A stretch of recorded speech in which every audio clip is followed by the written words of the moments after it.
Nabalaka karon ang Samal Hog Growers Association humanatala ang unang kaso sa African swine fever sa Island Garden City of Samal. Atong sayron ang detalye nini sa live report ni John D. Esteban. John D. Sara, nabalaka na ang mga hog raisers sa Samal Island tungod sa hulga sa African swine fever. Gumikan dako daw ang epekto niini sa ilahang negosyo. Gipahugtan ang pagbantay sa animal quarantine checkpoint sa tanang pasulod sa Samal Island humanatala ang unang kaso sa African swine fever sa Talikod Island. Dinhi sa kinawit nun, ginasiguro nga tanang sakyanan muagi sa wheel disinfection bath. Ginapanaog sab ang mga sakay aron muagi sa foot bath aron di mukanit ang virus. Ang mga hog raisers sa Samal nga nagsaligra sa pagbuhi og baboy isa panginabuhian, nabalaka na. Ni barato ang per kilo sa buhing baboy, gikan 130 pesos tag 110 pesos per kilo na lang ang palit kanila. Ang industriya sa baboy mawala gyud kay i-depopulate man na.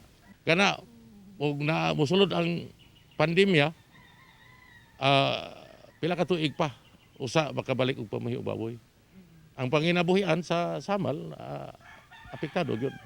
Ang mga namaligya og karning baboy naapektuhan sab tungod sa ASF. Bisan walay epekto ang ASF infected nga baboy sa tao, kamatikdan nga mihinay ang palit sa palengke. Dinhi sa Babak Public Market, nihinay ang palit sa mga karneng baboy, gumikan nagmahal ang presyo niini. Pag 200, pero meron dyan namong tinda.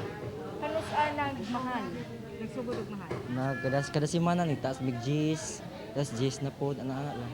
Ang doon niabot sa 250. Nagmahal jud siya ron, ma'am. Kay nihit na jud kayo ang karne diri sa Samal tapos nagakuha na may farm, yes, o supply.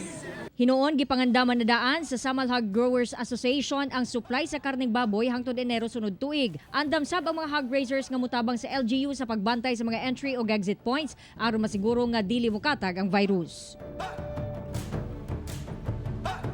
Sa gihatag nga update ni Dr. Edonel Sala, ang head sa City Veterinarian's Office sa Samal Island, miabot na sa 300,000 pesos nga worth sa mga baboy ang gipangkal o gipangpatay sa Barangay Dadatan sa Talikod Island, ang ground zero sa ASF sa Samal. Sara.